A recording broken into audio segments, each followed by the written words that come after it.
Graça e paz, queridas irmãs, estamos aqui para mais um dia de jornada, uma vida com propósitos, e hoje nós entramos na temática do propósito número 3.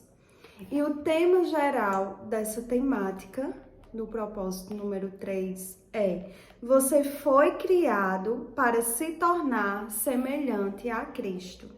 E eu já convido você a pegar a sua Bíblia e abrir lá em Colossenses 2 e a gente vai ler o verso 7, que vai dizer assim: deixem que as raízes de vocês se aprofundem nele e extraiam dele a nutrição.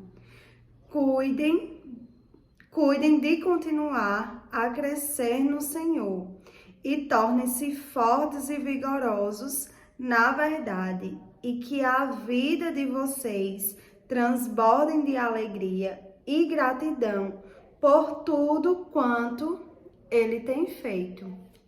Amém?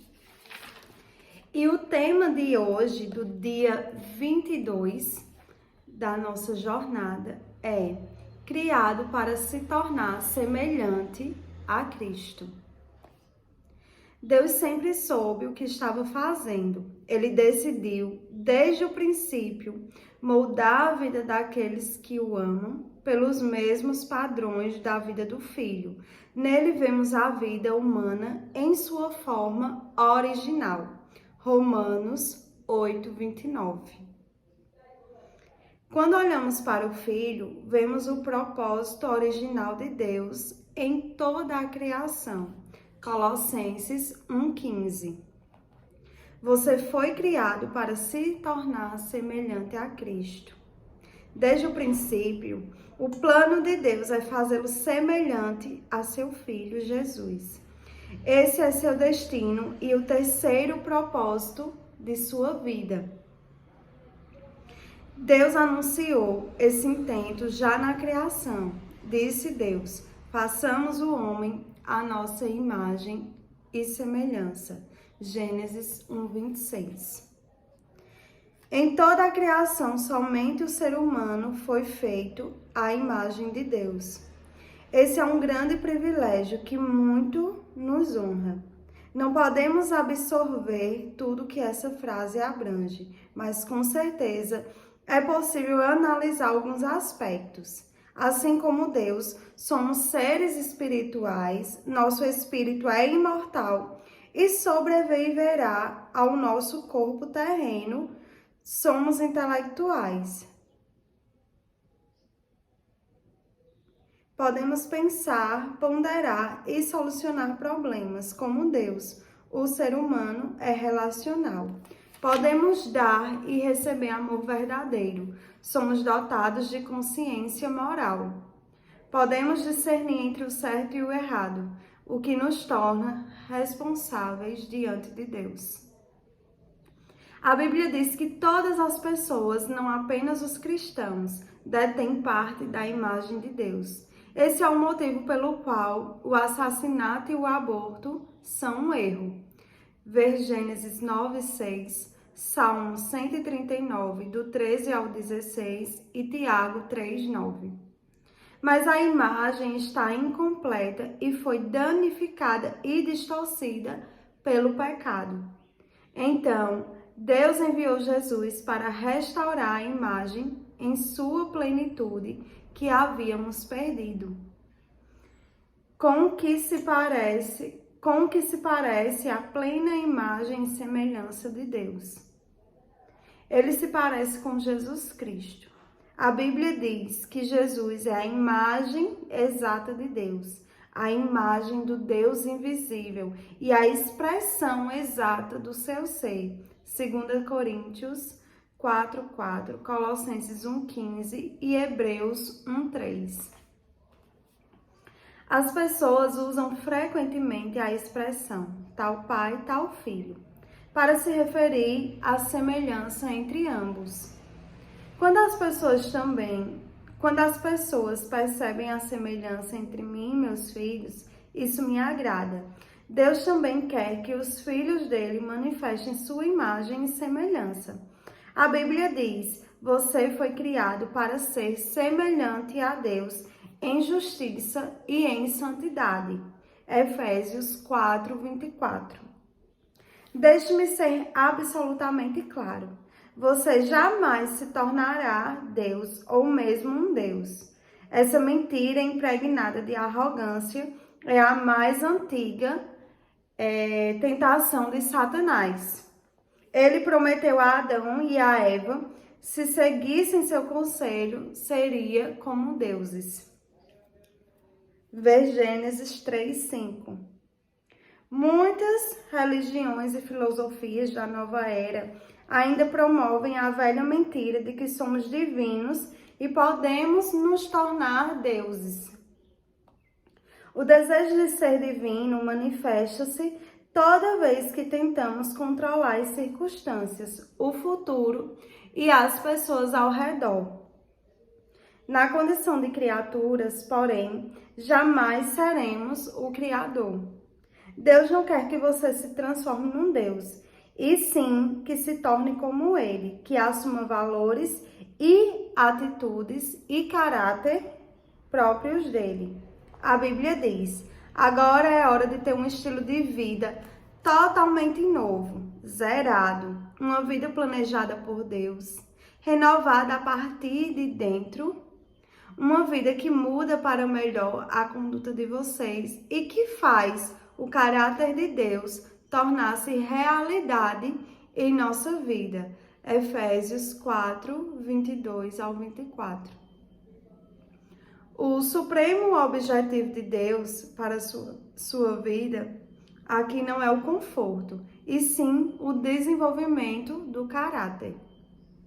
Ele quer que você cresça espiritualmente e se torne semelhante a Cristo. Tornar-se semelhante a Cristo não significa perder a personalidade ou se tornar autômato. Deus criou em você um caráter único, portanto é óbvio que não pretende destruí-lo. Ser semelhante a Cristo consiste em essência, na transformação do caráter, não da personalidade. Deus quer que você desenvolva o tipo de caráter descrito nas bem-aventuranças de Jesus. Ver Mateus 5, do 1 ao 12. No fruto do Espírito, ver Gálatas 5, do 22 ao 23. No notável capítulo de Paulo sobre o amor, ver 1 Coríntios 13.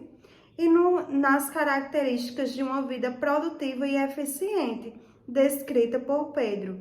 Vê 2 Pedro 1, do 5 ao 8. Toda vez que se esquecer de que o caráter é um dos propósitos de Deus para a sua vida, você ficará frustrado diante da situação que estiver enfrentando. Você pensa: por que isso está acontecendo comigo? Por que estou passando por momentos tão difíceis? Uma resposta poderia ser que a vida é necessariamente difícil, pois é isso que nos possibilita crescer. Lembre-se de que aqui não é o céu. Muitos cristãos interpretam erroneamente a promessa de Jesus acerca da vida completa. João 10:10. Como se isso significasse saúde perfeita, estilo de vida confortável, felicidade ininterrupta, plena realização dos sonhos e alívio instantâneo dos problemas, por meio da fé e da oração. Em suma, acreditam que a vida cristã seja fácil e vivem a expectativa de um céu terreno. Essa perspectiva egocêntrica considera Deus uma espécie de gênio da lâmpada, que existe tão somente para nos servir em nossa busca egoísta de realização pessoal. Mas Deus não é nosso criado, e caso nos deixemos levar pela ideia de que a vida deve ser fácil, ficaremos grandemente desapontados ou viveremos uma constante recusa em aceitar a realidade. Nunca se esqueça de que a vida não gira em torno de você. Você existe para os propósitos de Deus, não o contrário. Porque Deus lhe proporcionaria um céu aqui, quando Ele já planejou o verdadeiro céu para você na eternidade. Deus concede nosso tempo aqui para construirmos e fortalecermos nosso caráter para viver no céu. A obra do Espírito Santo de Deus em você. É tarefa do Espírito produzir um caráter semelhante ao de Cristo em você. A Bíblia diz: à medida que o Espírito do Senhor trabalha em nós, tornamo-nos mais e mais semelhantes a Ele e refletimos a sua glória ainda mais. 2 Coríntios 3,18, a parte B. O processo pelo qual nos tornamos mais semelhantes a Jesus é chamado santificação, que é o terceiro propósito de vida neste mundo. Você não pode reproduzir o caráter de Jesus por esforço próprio. Decisões de ano novo, força de vontade e as melhores intenções não são suficientes. Somente o Espírito Santo tem poder para realizar as transformações que Deus deseja em nossa vida. A Bíblia diz: Deus está operando em vocês, dando-lhes o desejo de obedecer-lhe e a capacidade de fazer o que lhe agrada. Filipenses 2,13. Mencione o poder do Espírito Santo e muitas pessoas imaginarão manifestações miraculosas e emoções intensas. Mas, na maioria das vezes, esse poder atua em sua vida de maneira discreta e silenciosa, de modo que você, às vezes, nem a percebe. Ele frequentemente nos toca como uma brisa suave. 1 Reis 19:12. As características de Cristo não são produzidas por imitação, mas por habitação. Permitimos que Cristo viva por meio de nós, pois este é o segredo. Cristo vive em vocês. Colossenses 1:27. E como isso acontece na vida real? Pelas escolhas que fazemos. Escolhemos fazer a coisa certa nas diversas situações de nossa vida, confiando que o Espírito Santo de Deus nos concederá força, amor, fé e sabedoria para agir. Uma vez que o Espírito de Deus vive em nós, essas coisas estão sempre à disposição quando necessárias. Em primeiro lugar, devemos cooperar com a obra do Espírito Santo. Por toda a Bíblia, vemos uma importante verdade ilustrada repetidamente. O Espírito Santo libera poder no momento em que você dá um passo de fé. Josué deparou com um obstáculo intransponível, as águas transbordantes do Rio Jordão, que recuaram somente depois que os líderes pisaram na água corrente, num ato de obediência e fé. Vê Josué 3, do 13 ao 17. A obediência libera o poder de Deus. Deus espera que você haja primeiramente. Não espere sentir-se poderoso ou confiante. Siga adiante na sua fraqueza, fazendo a coisa certa a despeito de seus medos e sentimentos. É assim que você coopera com o Espírito Santo. Essa é a forma de seu caráter se desenvolver. A Bíblia compara o crescimento espiritual a uma semente, a uma edificação e uma criança que se desenvolve. Cada metáfora existe uma participação ativa. Sementes devem ser plantadas e cultivadas, edificações devem ser construídas, elas não aparecem do nada, e crianças devem comer e se exercitar para crescer. Embora o esforço não tenha efeito para a salvação, ele está relacionado com o crescimento espiritual. Pelo menos em 8 ocasiões no Novo Testamento, nos é dito para fazermos todo o esforço. Ver Lucas 13, 24, Romanos 14, 19, Efésios 4, 3, 2 Timóteo 2, 15, Hebreus 4, 11, Hebreus 12, 14, 2 Pedro 1, 5 e 2 Pedro 3, 14.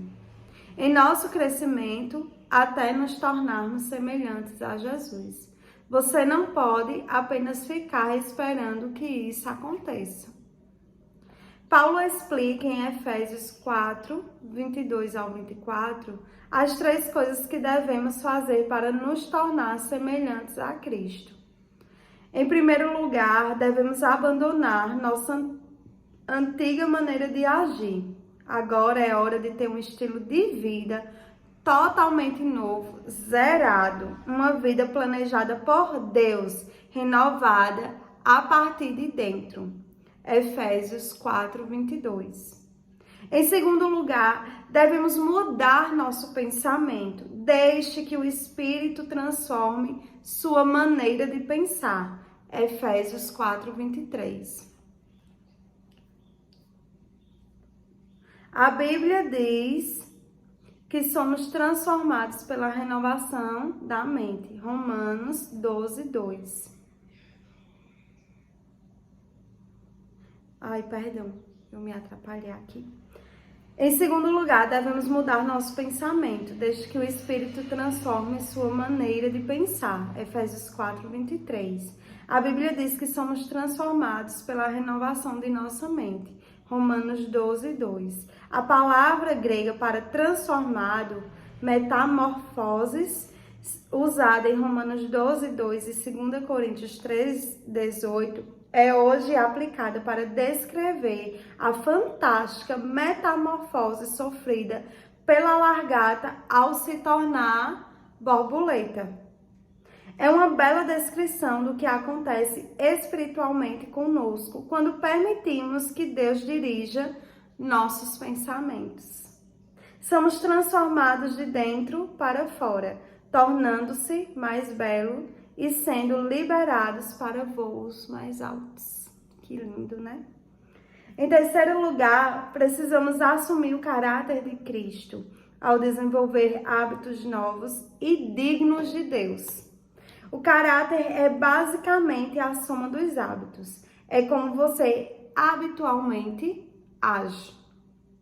A Bíblia diz que devemos revestir-nos do novo homem, criado para ser semelhante a Deus em justiça e em santidade, provenientes da verdade. Efésios 4, 24.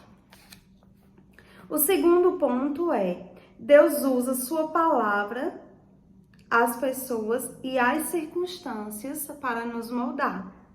São 3 fatores indispensáveis ao desenvolvimento do caráter. A palavra de Deus proporciona a verdade de que precisamos para crescer. Os filhos de Deus contribuem com o apoio de que necessitamos para crescer e as circunstâncias promovem o ambiente para pormos em prática as características de Cristo. Se você estudar e aplicar a palavra de Deus, reunir-se regularmente com outros fiéis e aprender a confiar no Senhor, nos momentos difíceis, garanto que se tornará mais parecido com Jesus. Veremos cada um desses fatores de crescimento nos capítulos a seguir. Muitos presumem que o estudo bíblico e oração é tudo o que necessitam para crescer espiritualmente. Mas algumas questões da vida nunca serão transformadas apenas pelo estudo bíblico e pela oração. Deus usa pessoas. Ele prefere agir por meio delas e realizar milagres, assim passamos a depender uns dos outros para alcançar a comunhão. Ele quer que cresçamos juntos. Em algumas religiões, as pessoas consideradas mais santas e maduras espiritualmente são aquelas que se isolam das outras em monastério, no topo de montanhas, afastado do pernicioso contato com outros seres humanos. Trata-se de um erro grosseiro. A maturidade espiritual não é uma busca individual e solitária. Você não pode crescer à semelhança de Cristo em isolamento. Você deve ter pessoas à volta e interagir com elas. Precisa fazer parte de alguma igreja e de uma comunidade? Por quê? Porque a verdadeira maturidade espiritual diz a respeito a aprender a amar como Jesus amou. E você não pode ser semelhante a Jesus na prática sem se relacionar com outras pessoas. Lembre-se, tudo consiste no amor, amar a Deus e amar aos outros. Em terceiro lugar, tornar-se semelhante a Cristo é um lento e longo processo de crescimento. A maturidade espiritual não é instantânea nem automática. É um desenvolvimento que se prolonga por toda a vida. A respeito desse processo, Paulo afirma: isso irá continuar até que sejamos maduros como Cristo e seremos totalmente semelhantes a Ele. Efésios 4:13. Você é uma obra em construção. Sua transformação espiritual, no que se refere a desenvolver o caráter de Jesus, durará o restante da sua vida. E mesmo assim, não será completada aqui. Só terminará quando você for para o céu ou quando Jesus voltar. Então, qualquer particularidade ainda não desenvolvida do caráter se resolverá. A Bíblia diz que quando finalmente formos capazes de ver Jesus com perfeição, vamos nos tornar perfeitos como Ele. Não podemos sequer imaginar como seremos quando Jesus Cristo voltar. No entanto, sabemos que quando Ele chegar, seremos semelhantes a Ele, pois o veremos como realmente é. 1 João 3:2. Grande parte das confusões da vida cristã tem origem no desconhecimento da simples verdade de que Deus está mais interessado em edificar nosso caráter que em qualquer outra coisa. Preocupamos-nos quando Deus parece silencioso a respeito de determinados assuntos como: que carreira eu devo escolher? A verdade é que existem muitas carreiras diferentes que podem estar de acordo com a vontade de Deus para a sua vida. O que mais importa para Deus é que, seja qual for sua escolha, você a desempenhe com a postura de Cristo. Ver 1 Coríntios 10:31, 1 Coríntios 16:14 e Colossenses 3, do 17 ao 23. Deus está muito mais interessado em quem você é, do que no que você faz. Somos seres humanos, não fazeres humanos. Deus se preocupa muito com o seu caráter, que com sua carreira.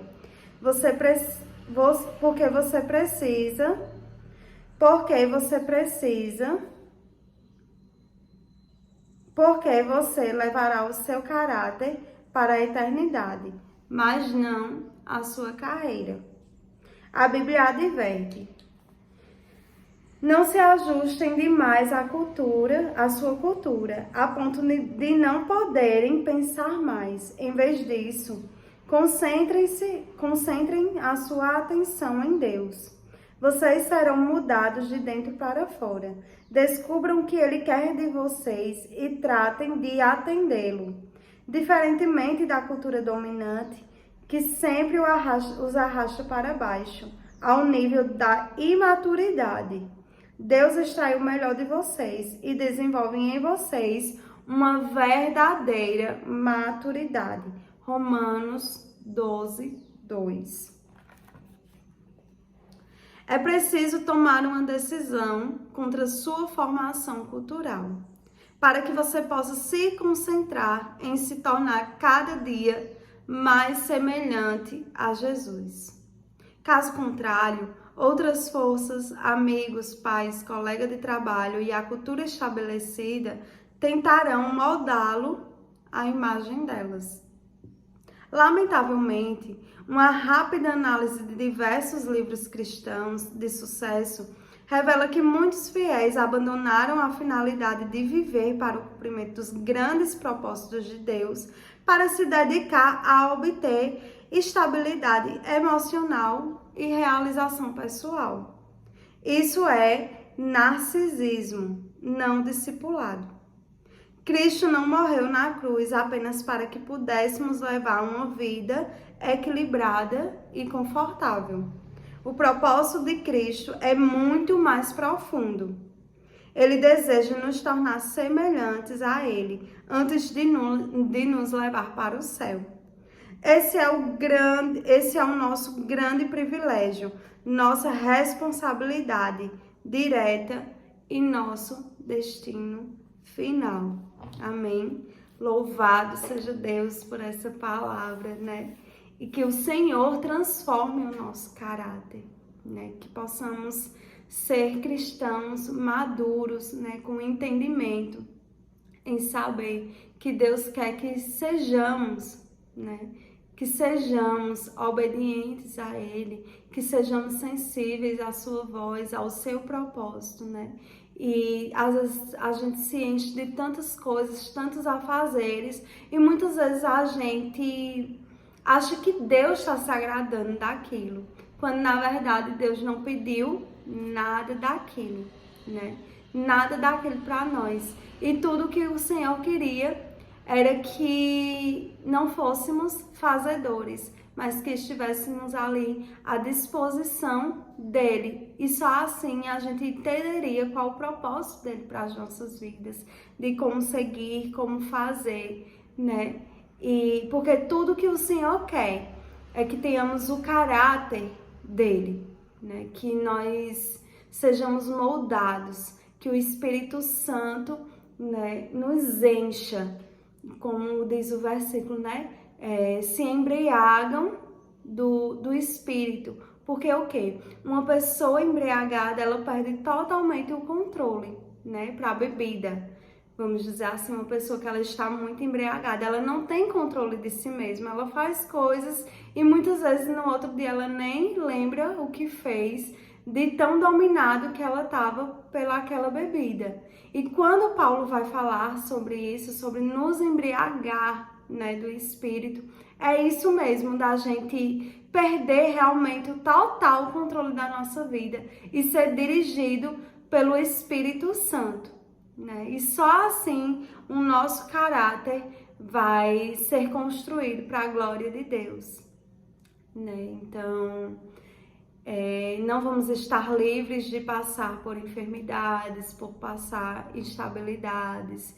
Vamos sempre estar com os olhos fixos no Senhor e sempre aprendendo, porque o Senhor está sempre moldando o nosso caráter, está sempre trabalhando no nosso coração para que o quê? Nós fiquemos, nós sejamos a imagem e semelhança dele aqui na terra em forma de caráter, né? E nós seremos completos quando o Senhor Cristo voltar, né? Ou quando partirmos.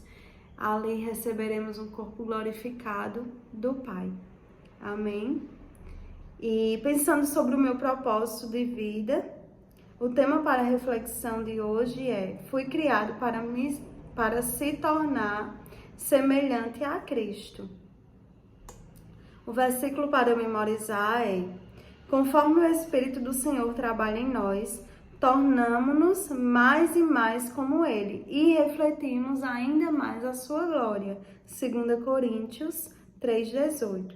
E a pergunta para a meditação é: em que área da minha vida preciso hoje rogar pela operação do Espírito Santo para me tornar mais semelhante a Cristo? Que o Senhor aplique essa palavra nos nossos corações, né? Que venhamos nos embriagar do Espírito, que Ele venha dirigir a nossa vida, que Ele venha tomar as decisões, as rédeas da nossa vida, né? Enquanto eu estava lendo aqui, eu estava me lembrando de uma canção que o nome da canção é Naquela Velha Tenda. E ela vai dizer assim que armou tantos projetos, fez tantas coisas que ele não pedia, que o Senhor não pedia, né? E ali ela começa a cantar, porque eu não entendia que a estrutura não traria a sua presença para mim. Porque o que você amava naquela velha tenda era eu. Né? Então, que possamos voltar ao lugar do primeiro amor, da primeira essência, que possamos voltar para a velha tenda, né? Às vezes a gente quer construir algo tão grandioso, tão glorioso, mas Deus não pediu, né? Deus não pediu. E muitas vezes a gente está se empenhando, se esforçando em coisas que Deus não pediu, porque tudo o que Ele quer somos nós. Somos nós. Então, que nós venhamos ter essa consciência nesse dia de hoje, né? Que nós venhamos ter essa consciência que o Senhor está moldando o nosso caráter, que a nossa vida ela deve ser dirigida pelo Espírito. E a maior evidência do Espírito na minha e na sua vida não é falar em línguas, não é você ser espiritualmente, entre aspas, falando à vista das pessoas. Não. A maior evidência do Espírito Santo nas nossas vidas, como diz lá em Gálatas 5, são os frutos que nós vamos produzir através dele, né? São o Espírito. Então, que o Espírito Santo, ele te cele neste dia e que você possa, sim, produzir frutos para a glória de Deus. Que as pessoas olhem para você e vejam a evidência do Espírito, que é muito mais do que uma emoção, que é muito mais do que um falar de línguas, né? Às vezes as pessoas chegam perto de mim e dizem: você é batizada no Espírito? Eu digo: amém, glória a Deus. Porque eu creio que no dia que eu confessei ao Senhor, no dia que eu renunciei à minha vida para viver a vida de Cristo, onde eu fiz o ato público ali diante do Senhor, onde eu tomei a minha decisão, onde eu nasci de novo, onde eu tive uma renovação da minha mentalidade, eu creio que ali eu fui selada com o Espírito, né? Mas nós estamos aqui no processo de santificação. Então é um dia após o outro. E como a gente leu hoje aqui, nós não somos perfeitos, mas estamos sendo aperfeiçoados. Estamos aqui para que o nosso caráter seja transformado, para nos preparar para a nossa Canaã celestial. Amém? Somos peregrinos em terras estrangeiras. Então, a nossa visão não tem que estar aqui, mas sim no nosso alvo, né? Nós vamos imaginar que aqui que nós somos uma flecha e tem um alvo na nossa frente. E a gente tem que ser certeiro, porque a nossa morada não é aqui. E como cristãos, nós sabemos muito bem que nós estamos aqui por um curto e breve momento, mas que brevemente estaremos encontrando com o nosso Pai. E a nossa função aqui é tanto mostrar às pessoas quem Ele é, né, através das nossas vidas, como também nos aperfeiçoar para entrar no céu. Amém? Que Deus abençoe. Fui muito edificada com essa palavra, né? E a minha oração para hoje é que o Senhor, Ele te cele com esse Espírito, né? E que você possa produzir bons frutos para a glória de Deus. Deus te abençoe.